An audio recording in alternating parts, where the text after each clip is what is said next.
Good. All right, Charlie Vann here with longtime UFC Octagon announcer and host of the It's Time podcast, Bruce Buffer. Bruce, how are you, man? And thank you for taking the time. Really good, Charlie. Thanks very much. Just came off a big show and, just excited for the future and excited for today and excited that I'm alive and I don't have COVID. So it's all good. Those are all great positive vibes right there, which I think we kind of need more of coming into 2021. Oh, yeah. No, 2020 is a year that everybody wants to, kind of like put behind us. And 2021 is a year that kind of everybody wants to put behind us. And I just embrace it and try to put it in front of me. Just try to make the best out of everything you can. Embrace everything. Well, I should also say the man and the mind behind Puncher's Chance, which, by the way, congrats. Mine right here. I love it. I got it as a birthday present a few weeks ago. Really enjoy it. I'm getting more new and used to bourbon. Like I've always had like a soft spot for bourbon, but I'm expanding my horizons. How long have you been a bourbon drinker for? I never really started drinking till my 20s, and I don't really drink hard. I'm sure I've had nights where I've had fun like everybody else, but I drink to enjoy. I drink because I love the flavor, and bourbon's always been one of my favorites. And I was approached to be part of a tequila and part of a rum out of Brazil called cachaça. And I didn't like the products. I didn't like the business acumen of the people I was involved with, so I never did it. And then I met my partners for Puncher's Chance, and what happened is that I recognized that their passion was so strong for what they're doing, and they had such a pedigree and successful background. They were involved with the marketing of Sammy Hagar's Cabo Wabo tequila or Skinny Girl, Campari. I mean, they're huge. So we got together. I saw the bottle, the way the bottle was designed, and the whole idea behind Puncher's Chance is the fact that one punch can change your life. And I've been an underdog my whole life. When I took over my brother's management 30 years ago and sold 2 companies to quit with the money I had in the bank when I was making huge money back then, or, at that time, I was burned out in my business and I just decided to follow a dream. And it was definitely a Puncher's Chance, which turned out, great. And I work with fighters all the time that take Puncher's Chances. And I've always been an underdog my whole life. So it just totally fit who I am and who I've been. And then when I tasted the nectar of the bourbon gods that it's so smooth, as it's so good. It is. I thought, this is just a match made in heaven. And we came out September, October last year, like 10,000 cases moved in the first 3 months, where the average craft distiller is lucky to move 3,800 in the first year. So it's a big hit. It's gotten a 9.5 taste rating by the tasting board out of 10, one of the highest rated bourbons at its price point in America. And I can't ask for anything better. It's been awesome. Well, and you mentioned about the price point on a recent episode of yours last month, and how normally you look at bourbons around the $60 range, but you guys priced it around 30, which I think is great. Thank you. I appreciate your little bit of research on that one. But yeah, it's it's definitely a $60 bourbon that we sell for the area 30. I just posted a image of a New Hampshire store that's selling it for $25. They have the right to sell for anywhere from like 24 to 34. It's up to the store. And our price is just the same no matter what for what we sell it to them for. But it's moving. It's actually moving faster than we can make it. So it's all good. Well, that's awesome news to hear. And you mentioned this career you took a chance on, and last month you reached 25 years as the Octagon announcer. Just going back to UFC 10 in Birmingham, Alabama, to all the way now. Are the preparations always the same? Do you remember that first night again where you're preparing yourself, what the nerves were like? And do you still get some of those nerves? No, I don't get nervous. I get nervous. I got nervous in the first show. I got nervous at Dothan, Alabama when I did UFC 10. Maybe a little bit of butterflies coming out for 13 or whatever. But no, I get excited. I don't get nervous at all. This is what I do. I've been doing it for over 25 years because I've announced, other things before I was a UFC announcer. And with that being said, it's just the love of my job. It's the excitement. And as they say in the business in Broadway, what is it? The roar of the crowd, the smell of the grease paint, and the roar of the crowd. I just want to get out there and do my thing. Well, you put so much energy into it as well. Very animated. I know you had mentioned you had some knee surgeries before. Has that affected ever you up to this point? Because even this past Saturday, you kept animated. I won't stop being animated. The moment that I can announce the way I want to announce, with the fire I have inside me and the passion I have inside me for these great female and male warriors, these Octagon warriors, and that's the moment you're going to hear I'm going to retire, because I'm not just going to do this for a seat at a fight and a paycheck. I'm all about the paycheck. I'll be the first one to cash in on Monday morning, but I'm not about the paycheck. I'm in this Yeah. because of my love of what I do and my passion for what I do. And that's something I will always maintain. You know, and at my age and everything that I have going on, it's like, I don't want to waste my time. I only want to do what I love to do and live a lifestyle, not go to work in the morning. I want to wake up and say, I'm living my life. And that's what I'm doing. Well, I think that's a very important lesson for a lot of people, just to follow that path you want with passion and those goals, because not a lot of people get a chance to really do what they want to do, and you've been putting so much energy into it. And as a viewer, I mean, we love that excitement you bring from the announcing to the fist bumps. Do you prepare your body though a little bit at all? Just because sometimes, you know, this past weekend 15 fights. Yeah, I mean, I take care of my voice. I don't damage my voice. I've Mhm. been an athlete my whole life. I train every day, and you know, I'm always into staying in the best shape I can, physically and mentally, and preparing for the show. You know, I get in shape for the shows. Fighters get in shape to fight. I get in shape to announce, and it's just a methodology that I've practiced my whole life. And every night I walk out, it's my very first show. I have to prove to myself and the people I work for, and you and the fighters and the fans, that I deserve this job. So I take a very fresh approach. And again, I have to prove to myself every night. I prove to myself I still deserve a Saturday night. That was last Saturday. That's history. And I'll be in the octagon again in 2 weeks, and then I'll have to prove it again. And that's just my attitude. And added to the iconic introductions, also, I always love the blazers you choose to wear. How many do you own right now? And by the way, great one this weekend, the Thank green you. one. And what is your advice, or is there a recipe to a great blazer?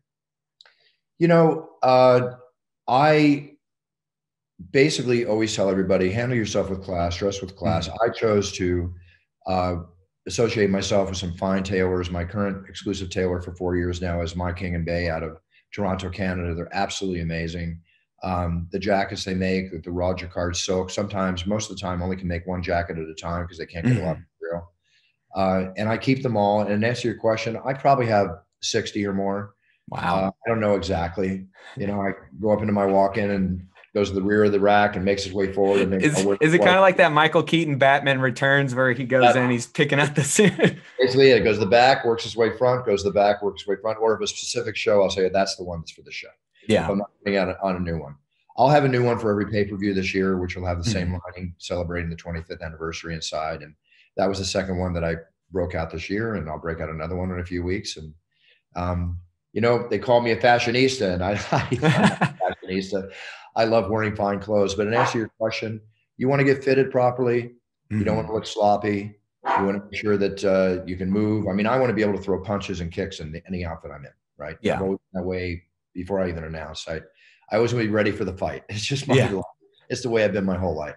So I have to be able to move, and I want to be comfortable, and they tailor it perfectly. You know, it's all about the tailoring, and it's all about the coordinating of the colors and the matching of the handkerchiefs and the ties and shirts. And that's where you got to get a little bit fashion conscious and make sure you do it properly. Have you And don't always been Have you always been fashion conscious? Because I know you also are releasing or have released a cologne as well. Has fashion always been something that's been part of your life that you've enjoyed? Yeah, my dad is from the greatest generation, you know, and then obviously the times, Frank Sinatra times, the 50s and the 40s when you went out, in the 60s and the 70s and you dressed up, and then we started getting sloppy in the 90s. And, you know, I used to go to Vegas back in the 70s and the 80s with my dad, and we always wore suits and we dressed up, and it was like, you know, uh, Casino, the movie, right? Yeah. And that's the way I was raised. And my dad was a very, very stylish man. So yes, I'll wear Lululemon and jeans and bathing suits by day. I'm a surfer, and then I'll tuxedo by night. So I'm a man for all seasons and a man for all reasons. But I always want to be classy and fashionable. Do you also enjoy seeing, because I remember St. Pierre really started that trend of fighters coming in wearing a suit to their fight. Of course, we see it with Connor and a lot of fighters. Do you enjoy seeing that too? Just kind of bringing that professionalism attire? Yeah, absolutely. Even when Connor started wearing his dad's suit when he first started, and I saw him, and I said, "I'm so glad to see you all dressed up. You're my dad's suit, right?" And then I was wearing David August suits at the time, and I said, "You need to get some good suits for yourself, Connor. You know, talk to David," which he did, and he developed a relationship with David August, who's my ex-exclusive tailor, and not for any other reason that just I used to work with him. He's great. There's no question, and they do some nice suits together, and they do a lot of stuff together. So, yeah, I mean, you're going to be recognized for your it factor, your personality, your fighting, your skills. the way you sell a fight, Mhm. hopefully with class and not by dropping F-bombs, 16 times a session. And, have class. You can sell a fight with class. If you're going to say the F-bomb, say it once. It means a lot more than saying it 55 times. Yeah. But with all kidding around, yeah, I love it. I love seeing them dress up. I love seeing them create these images for themselves. And they're just creating a wider brand to market themselves because they're making money as fighters, but they need to develop their career beyond their guns and prepare for when they put their guns down. So I always say start from day one and develop an image, a brand, the whole bit. And some people catch on to it and they do really, really well. There's some very sharp people coming out right now. Well, going back to this past weekend, UFC 259, I mean, what a fight card. Like I said, 15 fights, great title fights. Of course, there's a question mark, along with the bantamweight. What was your thoughts just looking at that recap of this past weekend? Hell of a night, but a weird night. It was weird in certain ways. And I've never had a fight, announced a fight or been part of a fight or at an event where the champion lost his belt on a DQ, which I can just imagine how disappointing that is for Piotr, and I can just imagine how happy and disappointing it is for Aljamain because, here he is with the belt, and rightfully so. That's what the rules dictate, but that's not the way I think a fighter really wants to win his belt, So hopefully they roll it back. It was a hell of a fight, and hopefully they roll it back. I'm sure Piotr's still waking up every morning going, "Oh, what did I do?" How did you have it scored going into that fourth round? I know when they released the judges' scorecard just early, it looked like one judge had it in favor of Aljo. Do you agree with that at all? I mean, it was definitely a fast-paced fight. It was a fast-paced fight. And Aljo definitely shined at points, but I had Piotr winning the fight. Yeah. And, all respect to the judges. They're all great guys, but the judging is a little suspect these days. I mean, 30-27 on one card for one fighter, and meanwhile, 29-28 on a split decision for the other fighter who wins. It's like, wow, what fight are they looking at?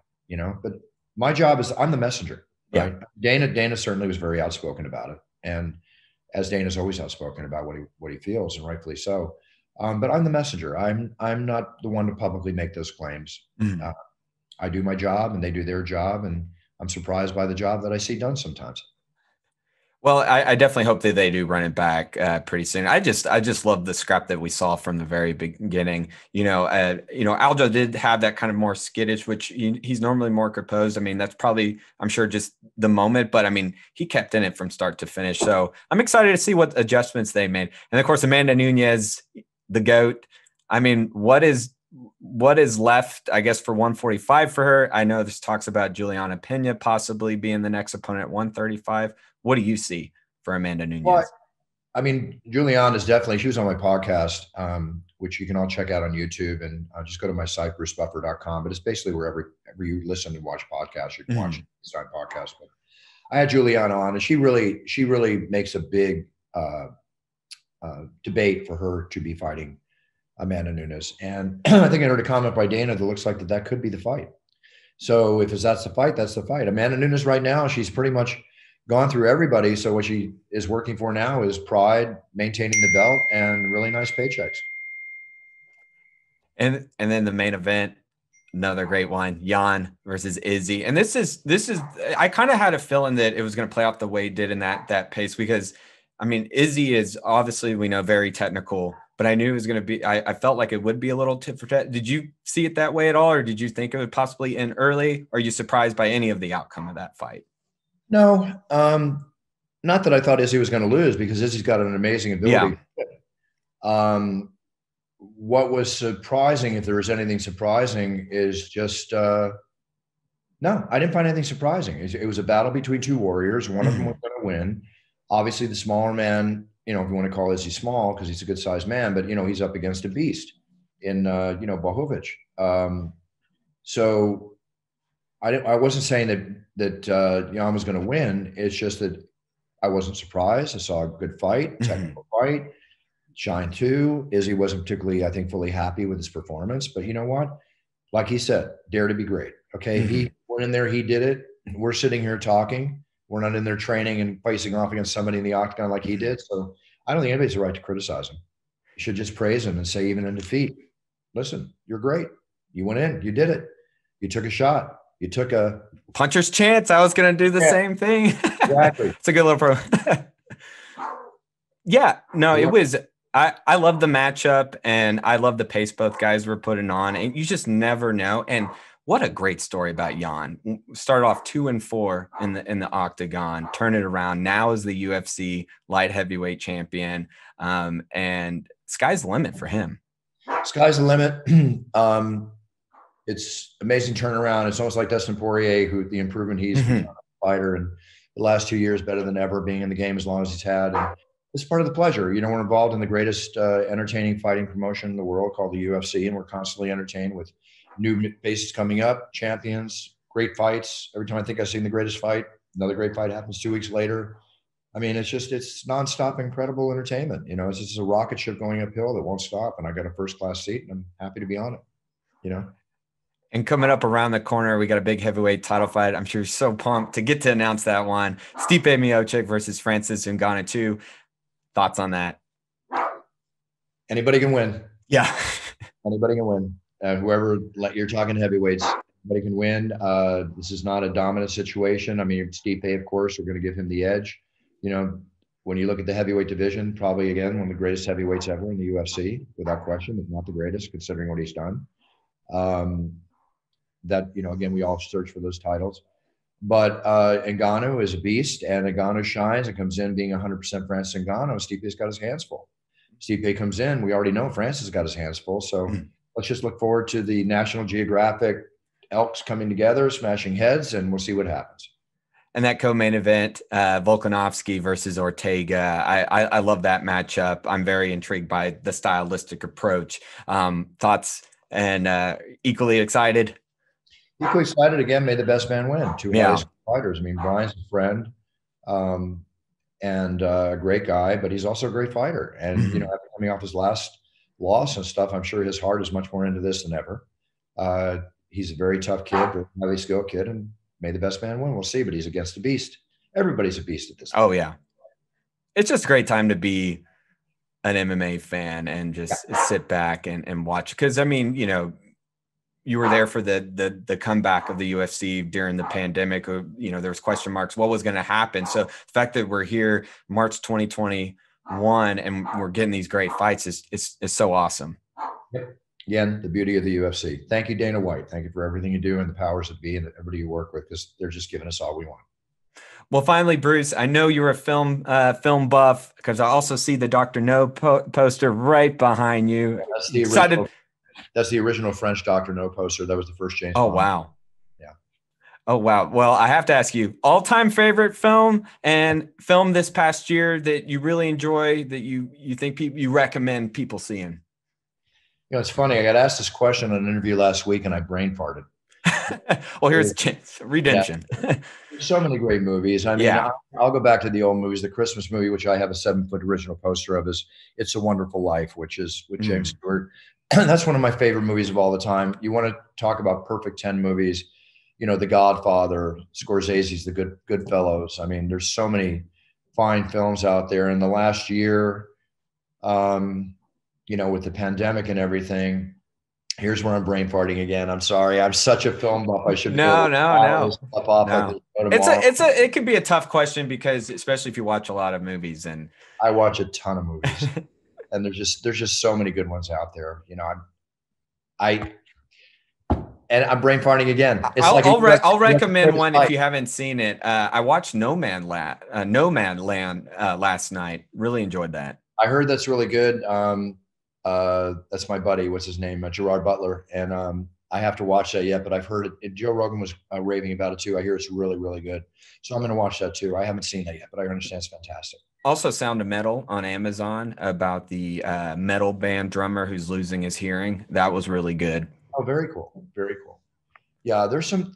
I watched. There's so many. A cerebral film called The Dig with Ralph Fiennes is on Netflix right now. It's actually a historically true story. It's a very, very fine film. It's worth watching. And there's another film, For Those Who Care, I think it is, with the girl from Gone Girl. Oh, yes. Yeah, she won the Golden Globe. Yeah, watch that one. That will disturb you, to say the least. Well, I love that there's so many, and I love now with streaming. Of course, I miss going to the theater. I mean, I love sitting back in a theater, Yeah. but it's cool. We do have all these films accessible right now, and through Netflix, Hulu, Amazon, on demand. Real quick, guilty pleasure film, a film maybe people would be surprised to know that you like, and maybe you don't talk about it all the time, but you find yourself constantly watching. Oh, just watched the other night for the 100th time. Major League, one of the Oh, greatest. love that. Made. I agree. League, and even Major League 2 is good, but Major League 1, for some reason, sports-wise, baseball transfers into film better than almost any sport except for boxing. Agreed. Those two sports seem to transfer even better than MMA does to film, although I saw a very good MMA movie the other day with Dennis Quaid. I'm trying to remember the name of that one. It was excellent. Is it the one with Sean Patrick Flannery? Yeah. Excellent film. Mm-hmm. Excellent film. But Major League is just probably one of the top 10 baseball movies of all time, and the characterization, Wesley Snipes, he was my neighbor for a number of years. And wow. And Tom Berenger and Charlie Sheen, who I've known since he was a kid. That film was just so perfect in so many ways. Well, I love where he wakes up and he's doing sprints. He wakes up on the diamond there. I mean, that movie was, from start to finish, humorous, but the baseball aspect felt very authentic and genuine. Yeah, but it had a lot of heart. Yeah. Too. Yeah. And, a message, heart, the whole bit. And I love those kind of films. One more film before we go. In 1968, a great director named Sam Peckinpah made one of the greatest Westerns of all time, which was set in the early 1900s when, the outlaws and the cowboys were sort of winding down. It's called The Wild Bunch. Oh, yeah.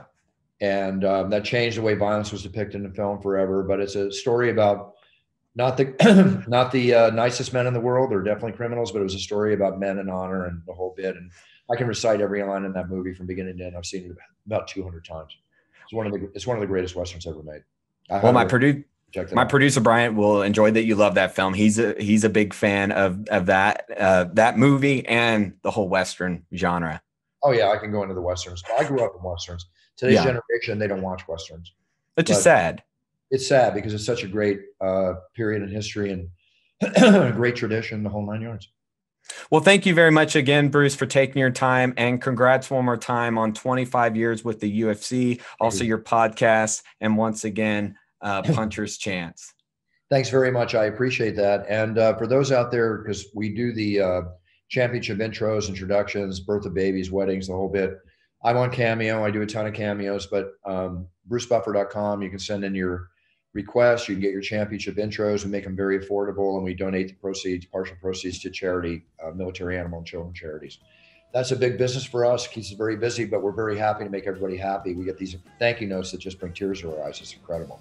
So check it out at brucebuffer.com. That's my plug for the day, aside from taking a puncher's chance in life. Well, thank you again, and we hope to talk soon. Thank you very much. Take care. I really appreciate it.